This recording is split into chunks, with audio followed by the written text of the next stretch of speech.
حاضرین مجد السلام علیکم ورحمۃ اللہ وبرکاتہ۔ الحمدللہ رب العالمین والعاقبۃ للمتقین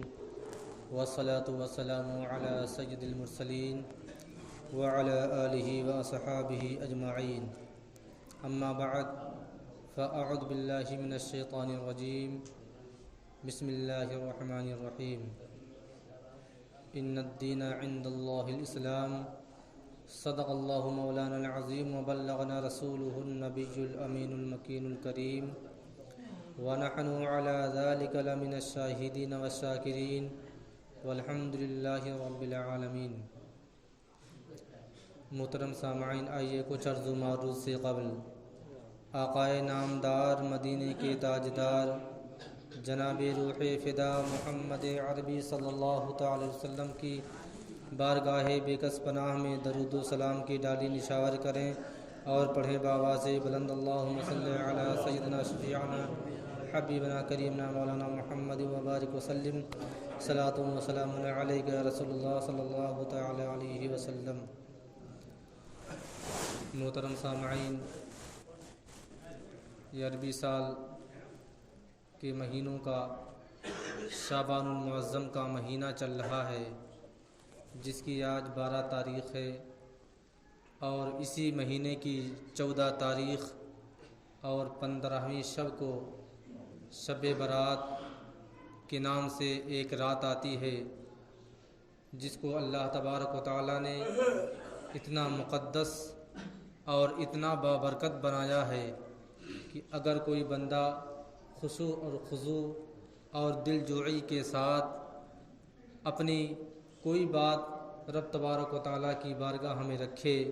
تو اللہ تبارک و تعالیٰ اسے مقبول فرماتا ہے۔ محترم سامعین، شب برات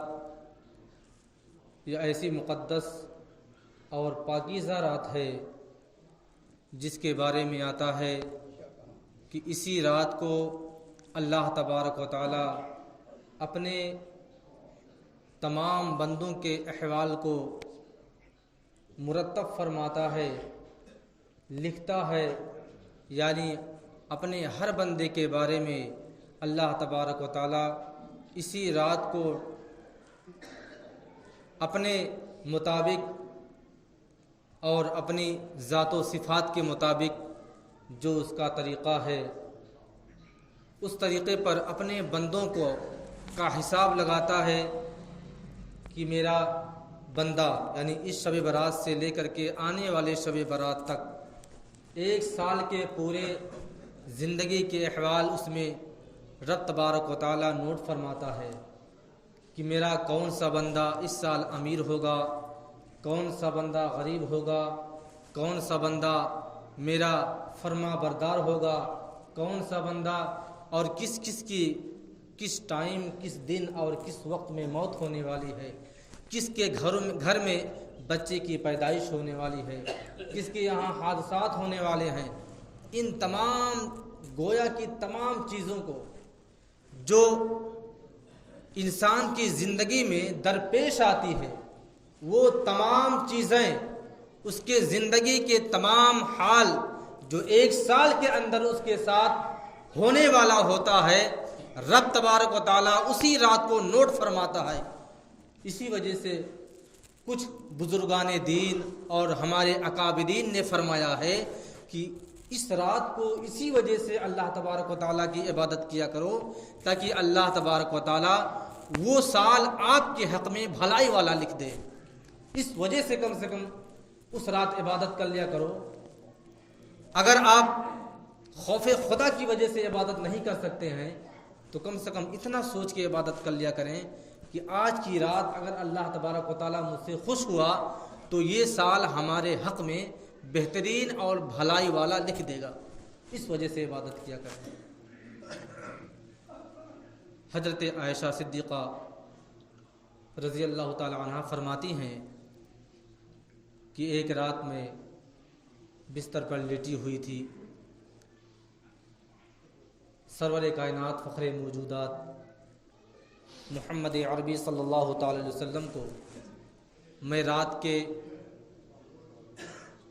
1 یا 2 حصہ گزر جانے کے بعد اپنے بستر پر نہ پائی تو میں نے آپ کو تلاش کرنا شروع کیا، اور آپ فرماتی ہیں کہ میں تلاش کرتے کرتے جنت البقیع میں پہنچ گئی، اور میں نے دیکھا کہ وہاں حضور نبی کریم صلی اللہ تعالی وسلم رب تبارک و تعالیٰ کی بارگاہ میں ہاتھ اٹھا کر کے اور تمام مرحومین کی مغفرت کی دعا فرما رہے تھے۔ تو جب میں نے آپ سے دریافت کیا، اے آقا نامدار، میرے ماں باپ آپ پر قربان ہوں، کیا کوئی مقدس والی رات ہے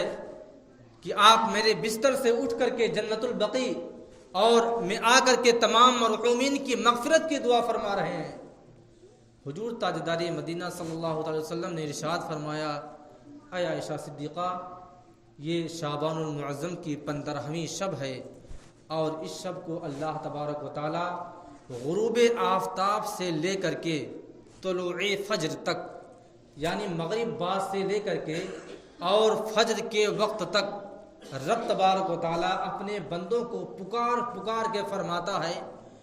کوئی میرا بندہ جو معافی مانگے میں اسے بخش دوں، ہے کوئی میرا بندہ جو مجھ سے معافی طلب کرے اور میں اسے معاف کر دوں، ہے کوئی میرا بندہ جو رزق مانگے مجھ سے اور میں اسے رزق دے دوں، ہے کوئی میرا بندہ جو بخشش مانگے، جو جہنم سے آزادی مانگے اور میں اسے آزاد کر دوں، میں اسے بخش دوں۔ رب تبارک و تعالی غروب آفتاب سے لے کر کے طلوع فجر تک پکار پکار کر اپنے بندوں کو فرماتا ہے کہ اے میرے بندے، آج وہ مقدس رات ہے کہ آج کی رات جو بھی تو مجھ سے طلب کرے گا میں تجھے اسے عطا کروں گا۔ اے مسلمانوں، وہ معزز اور مقدس رات اتوار کے دن انشاءاللہ ہے آپ تمامی حضرات اس رات میں اللہ تبارک و تعالیٰ کی خشوع و خضوع کے ساتھ عبادت و ریاضت کرے، چائے نوشی اور بریانی کی تقسیم میں اپنا وقت ضائع نہ کریں، اور بلکہ جہاں تک ہو سکے آپ مسجد میں آ کر کے رب تبارک و تعالیٰ کی بارگاہ میں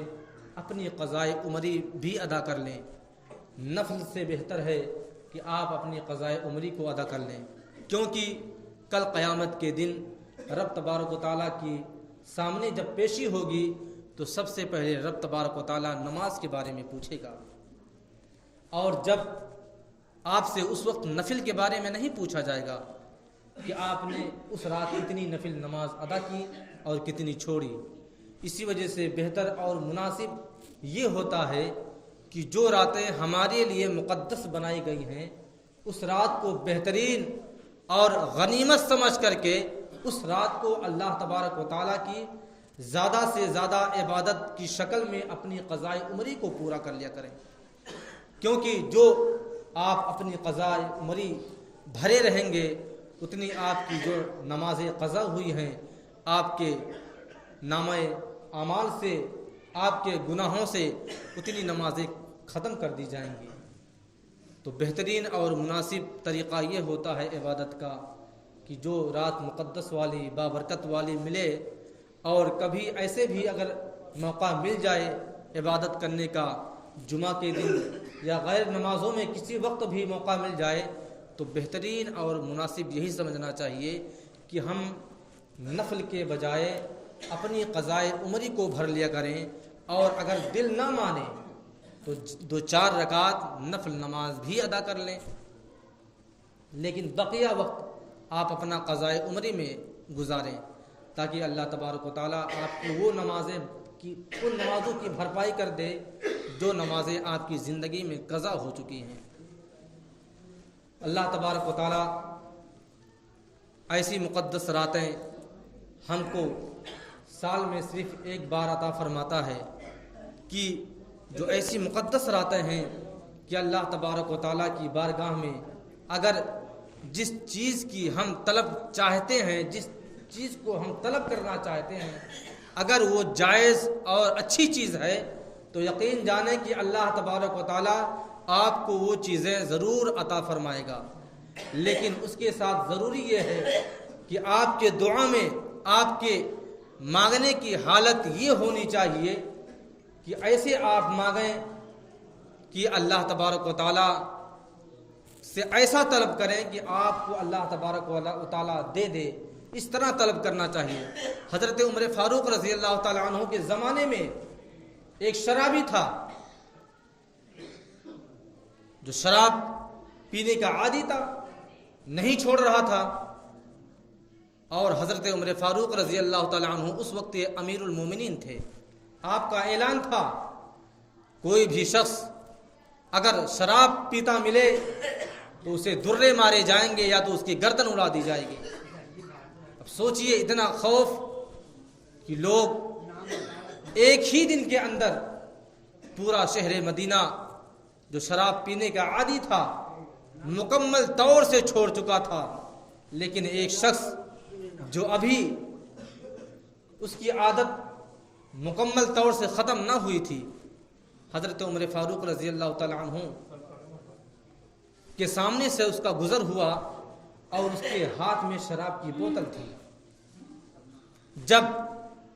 اس شخص نے حضرت عمر فاروق رضی اللہ تعالیٰ عنہ کو اپنے سامنے دیکھ لیا اور یہ دیکھا کہ میرے ہاتھ میں شراب کی بوتل ہے، اب تو میری گردن اڑا دی جائے گی، اچانک اس کو خیال آتا ہے اور رب تبارک و تعالیٰ کی بارگاہ میں عریضہ پیش کرتا ہے، رب تبارک و تعالیٰ آج تو مجھے عمر کی قہر سے بچا لے، میں کبھی زندگی میں شراب نہیں پیوں گا، تو آج مجھے عمر کی قہر سے بچا لے۔ حضرت عمر فاروق رضی اللہ تعالیٰ عنہ اتنے میں اس کے قریب پہنچ گئے۔ آپ نے فرمایا کہ تو شراب کی بوتل لیے گھوم رہا ہے؟ کہا حضور نہیں، شراب کی بوتل نہیں ہے حضور، شراب کی بوتل نہیں، یہ تو سرکہ ہے، سرکہ۔ حضرت عمر فاروق رضی اللہ تعالیٰ عنہ نے کہا کہ مجھے بیوقوف بنا رہا ہے، دیکھیں کیا ہے، مجھے تو شراب کی بوتل لگ رہی ہے۔ خدا گواہ ہے کہ جب حضرت عمر فاروق رضی اللہ تعالیٰ عنہ نے اس کی شراب کی بوتل کو لی اور جب اپنے ناک سے اس کو سونگھا تو یقیناً پتا چلا کہ یہ تو شراب کی بوتل کے بجائے سرکے کی بوتل ہے۔ آپ اس سے کیا اندازہ لگاتے ہیں کہ اگر اللہ تبارک و تعالیٰ کی بارگاہ میں دل سے اس کے خوف سے اگر کوئی بھی چیز مانگی جائے تو رب تبارک و تعالیٰ فوراً اسے پورا کرتا ہے، لیکن شرط یہ ہے کہ آپ کے مانگنے کا انداز یہ ہونا چاہیے کہ آپ کے اندر خشوع اور خضوع ہونی چاہیے، آپ کے اندر خوف ہونا چاہیے، اور یہ بھی ہونا چاہیے کہ جس گناہ سے میں معافی کا طلب ہوں رب تبارک و تعالیٰ سے، آئندہ یہ گناہ کبھی نہیں کروں گا، تب اللہ تبارک و تعالیٰ آپ کے ان گناہوں کو معافی فرما دے گا۔ اللہ تبارک و تعالیٰ کے پیارے حبیب حضور تاجدار مدینہ صلی اللہ علیہ وسلم کے زندگی گزارنے کا حال یہ تھا کہ آپ ہمیشہ کوشش کرتے تھے کہ مجھ سے یا میرے صحابہ سے کبھی کسی کو کوئی تکلیف نہ ہو، اور وہی راستہ ہم لوگوں کو بتا کے گئے ہیں کہ ہمیں بھی اسی راستے پر چلنا ہے۔ حضور تاجدار مدینہ صلی اللہ علیہ وسلم کے زمانہ میں کسی بھیڑ میں ایک صحابی رسول کا پیر جن کا بدن تھوڑا بھاری تھا، وزنی تھا، ان کا پیر نبی کریم صلی اللہ علیہ وسلم کے پیر مقدس پر پڑ جاتا ہے، اور ان کا بدن چونکہ بھاری ہوتا ہے، وزنی ہوتا ہے، اس وجہ سے حضور تاجدار مدینہ صلی اللہ علیہ وسلم کے پیر میں تکلیف محسوس ہوتی ہے۔ وہ مقدس رسول جس کی شان میں بے ادبی کرنا رب تبارک و تعالیٰ کو پسند نہیں، ایک صحابی رسول کا پیر آپ کے پیر پر پڑ جاتا ہے، ان کا بدن اتنا وزنی تھا کہ آپ کے پیر کو تکلیف محسوس ہوتی ہے۔ حضور تاجدار مدینہ صلی اللہ علیہ وسلم نے اپنی چھڑی سے ان کے پیٹ میں ہلکی سی حرکت دی تو سمجھ گئے کہ مجھ سے کوئی غلطی ہو رہی ہے، فوراً اپنے پیر کو آپ پیچھے ہٹا لیتے ہیں۔ اس کے بعد حضور تاجدار مدینہ صلی اللہ علیہ وسلم جب اپنے گھر تشریف لے جاتے ہیں تو آپ کو خیال آتا ہے کہ آج میں نے فلاں شخص کے پیٹ میں اپنی چھڑی کو چبھویا تھا، اپنی چھڑی سے حرکت دیا تھا۔ آپ کو اتنی فکر ہوتی ہے کہ دوسرے دن آپ ان صحابی رسول کو طلب فرماتے ہیں۔ جب صحابی رسول کو پتا چلا کہ نبی کریم صلی اللہ علیہ وسلم نے مجھے طلب فرمایا ہے، مجھے بلایا ہے، تو آپ کے اندر اتنا خوف پیدا ہوا کہ شاید جو میں نے اپنا پیر یا جو میرا پیر نبی کریم کے پیر مقدس پر پڑ گیا تھا، شاید اسی کی مذمت میں میرے اوپر رب تبارک و تعالیٰ کے یہاں سے کوئی آیت تو نازل نہیں ہو گئی، کسی آیت کا نزول تو نہیں ہو گیا میری مذمت میں۔ فوراً وہ صحابی رسول تشریف لاتے ہیں، اور جب تشریف لاتے ہیں تو نبی کریم صلی اللہ علیہ وسلم کا کہ بولنے کا انداز دیکھیے۔ آپ فرماتے ہیں جبکہ صحابی رسول نے سوچا تھا کہ آج میری مذمت کی جائے گی، مجھے ملامت کیا جائے گا، چند صحابہ کرام کے درمیان مجھے ذلیل کیا جائے گا، لیکن جب وہ صحابی رسول پہنچتے ہیں تو آقا کریم صلی اللہ علیہ وسلم نے ارشاد فرمایا کہ میری وجہ سے آپ کو تکلیف ہوئی ہے، اپنی چھڑی سے میں نے آپ کے پیٹ پر حرکت دی تھی، مجھے اس کے لیے معاف فرما دیں۔ صحابی رسول رونے گڑگڑانے لگتے ہیں، زمین پر بیٹھ جاتے ہیں۔ یا رسول اللہ، میرے ماں باپ آپ پر قربان ہوں، میرا اتنا وزنی اور بھاری پیر آپ کے پیر مقدس پر پڑ گیا تھا، معافی تو مجھے مانگنی چاہیے تھی۔ اگر میرا پیر آپ کے پیر پر نہ پڑتا تو آپ اپنی چھڑی سے میرے پیٹ میں حرکت نہ دیتے۔ یہ تو آپ کا ایک انداز تھا، آپ کا اچھا اور نرالا پیارا انداز تھا، مجھے اس سے کوئی تکلیف نہیں ہوئی ہے، لیکن نبی کریم صلی اللہ علیہ وسلم بار بار فرما رہے تھے صحابی رسول، اے میرے صحابی مجھے معاف فرما دیجئے۔ صحابی رسول شرمندہ ہو جاتے ہیں، کہتے ہیں یا رسول اللہ، میں نے تو آپ کو معاف کر دیا، آپ کی غلطی ہی کیا ہے، لیکن حضور تاجدار مدینہ صلی اللہ علیہ وسلم کا انداز دیکھیے کہ آپ چاہتے تھے میری وجہ سے کسی کو زندگی میں کوئی تکلیف نہ پہنچے۔ آپ نے فرمایا کہ ایسے تو مجھ سے خوش ہوا کہ نہیں ہوا؟ صحابی رسول فرماتے ہیں یا رسول اللہ، میں آپ سے خوش ہوں، اور دنوں سے زیادہ آج خوش ہوں، لیکن پیارے آقا صلی اللہ علیہ وسلم ارشاد فرماتے ہیں اے میرے صحابی، لیکن میں خوش نہیں ہوں۔ صحابی رسول طلب جاتے ہیں، فرماتے ہیں یا رسول اللہ، آپ بتائیں